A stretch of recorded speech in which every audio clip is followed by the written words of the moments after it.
Kita lanjutkan bab 2, termokimia, yang akan kita bahas pada pertemuan ini yaitu tentang persamaan termokimia dan tentang entalpi molar. Persamaan termokimia adalah persamaan reaksi yang mengikutsertakan perubahan entalpinya. Jadi di ujung kanan disertai dengan delta H. Contoh misalkan, pada pembentukan 1 mol air, nah ini perhatikan 1 mol air, berarti H2O-nya koefisiennya harus 1. Nah berarti saat awalnya adalah di sebelah kiri ada gas hidrogen dengan gas oksigen. Dibebaskan, nah ini menyatakan reaksi eksoterm, berarti delta H-nya negatif 286 kJ. Maka persamaan termokimianya dapat kita tuliskan sebagai berikut. Dari tadi gas H2 gas plus gas oksigen, berarti di sini ada O2 menghasilkan 1 mol air. Nah, karena di sini 1 mol air, berarti koefisien H2O, perhatikan di sini, harus 1. Nah, nanti disertai dengan delta H-nya, karena dibebaskan tadi minus 286 kJ. Ya. Nah, jadi perhatikan sekali lagi, koefisien H2O harus 1, yang di sebelah kiri, misalkan H2 dan O2-nya pecahan, nggak apa-apa. Ingat, ada dua hal ya. Jika koefisien reaksi dikali N, maka delta H pun ikut dikali N. Misalkan, reaksi yang di atas ini, misalkan koefisiennya dikali 2, maka delta H-nya juga ikut dikali 2. Gitu ya. Jadi 2H2 plus setengah O2 menjadi 2H2O, delta H-nya dikali 2 jadi minus 572 kJ. Nah, ketentuan kedua, jika reaksi dibalik, posisi kanan kirinya, maka delta H ganti tanda. Ya. Jadi kalau H2O-nya tadi di sebelah kanan dipindah ke kiri, sedangkan H2 dan O2-nya pindah ke kanan, maka delta H-nya jadi positif 286 kJ. Entalpi molar, lambangnya delta H0 atau delta H 298. Perubahan entalpi atau delta H bergantung pada massa atau mol reaksi, kemudian suhu, tekanan, dan wujud zat. Sehingga dalam penulisan persamaan termokimia, wujud zat harus ditulis. Nah, kemudian keadaan standar dalam pengukuran entalpi adalah suhunya 25 derajat Celcius atau 298 Kelvin. Ya. Makanya tadi lambangnya delta H 298 dan tekanannya 1 atm. Nah, berikutnya entalpi molar. Ingat, patokannya adalah untuk 1 mol zat. Sehingga satuannya joule per mol atau kilojoule per mol atau kalori per mol ya. Jadi ada per molnya.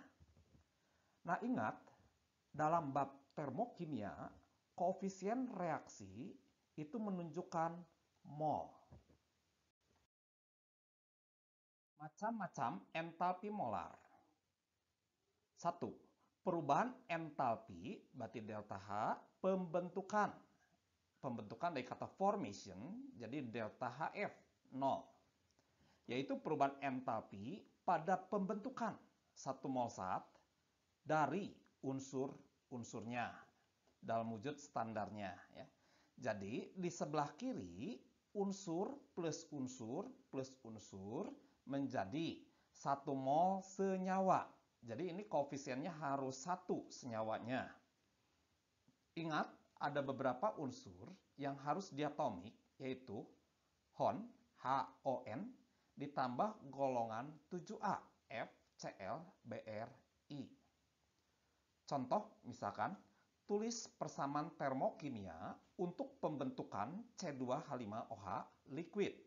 Jika delta HF 0, C2H5OH sama dengan min 277,7 kJ per mol. Nah, pertama-tama kita buat dulu reaksinya adalah pembentukan C2H5OH berarti di sebelah kanan. Karena yang dibentuk belum ada awalnya. Nah, koefisiennya ini harus 1. tadi dibentuk dari unsur-unsurnya. Kalau kita lihat di sini ada unsur C, karbon, ada unsur hidrogen, ingat harus diatomik, ada unsur oksigen, itu juga harus diatomik. Ya, kemudian kita setarakan. Ingat, koefisien C2H5OH harus 1. Jadi yang di kiri menyesuaikan. Misalkan di kanan C-nya ada 2, supaya di kiri ada 2, kasih koefisien 2 C-nya. Hidrogen di kanan ada 5 tambah 1, 6. Dibagi indeks hidrogen ini 2, jadi koefisiennya 3. Oksigen di kanan 1, dibagi indeksnya 2, jadi koefisiennya setengah. Jangan lupa tulis delta H-nya di sebelah kanan, min 277,7 kJ per mol. Yang kedua adalah perubahan entalpi, delta H berarti penguraian. Nah, penguraian itu dari kata dissociation, berarti lambangnya adalah delta HD 0, yaitu perubahan entalpi pada penguraian satu mol zat menjadi unsur-unsurnya. Terlihat dari definisi ini, berarti ini kebalikan dari delta HF, ya. Berarti reaksinya pun kebalikannya. Berarti ini harus 1 mol senyawa menjadi unsur-unsurnya di sebelah kanan. Misalkan, tuliskan persamaan termokimia untuk penguraian CO2. Jika, nah ini perhatikan, yang diketahuinya ini delta HF, bukan delta HD. Ya. Jadi delta HF CO2 adalah min 393,5 kJ per mol. Maka kita buat reaksinya adalah, di sebelah kirinya CO2 wujudnya gas mau diuraikan menjadi unsur-unsurnya, yaitu ada karbon dan oksigen. Disetarakan, ini udah setara ya. Tinggal sertai delta H-nya. Perhatikan di sini, ini diketahui delta HF, sedangkan reaksinya penguraian ya. Jadi ini lawannya, asalnya min jadi positif 393,5 kJ. Yang ketiga, perubahan entalpi delta H atau pembakaran ya. Jadi delta HC dari combustion, yaitu perubahan entalpi pada pembakaran sempurna 1 mol zat. Ingat, reaksi pembakaran selalu butuh O2. Jadi selalu reaksi pembakaran itu zat plus O2 menghasilkan, nah hasilnya apa? Ingat seperti ini. Kalau ada karbon dibakar akan menghasilkan CO2. Kalau ada hidrogen jadi H2O. Kalau S menghasilkan SO2.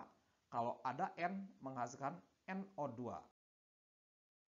Contoh soal, misalkan pada pembakaran 32 gram CH4 dibebaskan kalor. Nah, ini berarti reaksi eksoterm, delta H-nya negatif 802 kJ. Yang ditanya, berapa delta H pembakaran standar? Kalau disebutkan standar, artinya untuk 1 molnya. Pembakaran 1 mol CH4. Yang B, tuliskan persamaan termokimianya. Jawab. Nah, pertama-tama kita harus mencari dulu mol. Ya. Jadi kalau 32 gram CH4, berapa mol? Nah, mol itu rumusnya adalah gram per mr. Jadi 32 gram per mr-nya 16, berarti 2 mol. Nah, berarti untuk pembakaran 2 mol CH4, dibebaskan kalor atau delta H-nya minus 802 kJ. Yang diminta delta H pembakaran standar, berarti untuk 1 molnya.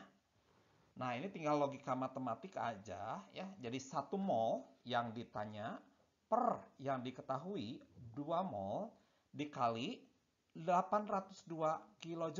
Berarti dibebaskan kalor 401 kJ. Nah, berarti delta HC pembakaran standar CH4 adalah minus 401 kJ per mol. Kalau sudah ada kata dibebaskan kalor, berarti reaksi ini eksoterm, nah, maka deltanya adalah negatif.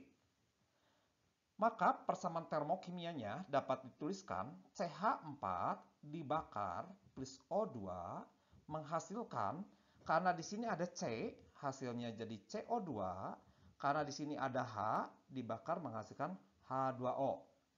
Kemudian disetarakan, disertai dengan delta H-nya min 401 kJ. Yang keempat adalah perubahan entalpi netralisasi, lambangnya delta Hn, yaitu perubahan entalpi pada penetralan 1 mol asam oleh basa, atau sebaliknya 1 mol basa oleh asam. Contoh reaksi misalkan HCl plus NaOH menghasilkan NaCl plus H2O. Yang kelima adalah perubahan entalpi penguapan. Ya. Kalian ingat, penguapan itu berarti perubahan wujud dari liquid menjadi gas. Nah, berarti perubahan entalpi pada penguapan 1 mol zat dari fase cair atau liquid menjadi fase gas. Contoh misalkan H2O liquid menjadi H2O gas. Deltanya positif 44 kJ. Yang terakhir, yang keenam adalah perubahan entalpi sublimasi. Sublimasi juga sama, perubahan wujud dari solid menjadi gas, yaitu perubahan entalpi pada sublimasi 1 mol zat dari fase padat menjadi fase gas. Contoh misalkan karbon fase solid menjadi karbon fase gas, delta H-nya positif 715 kJ.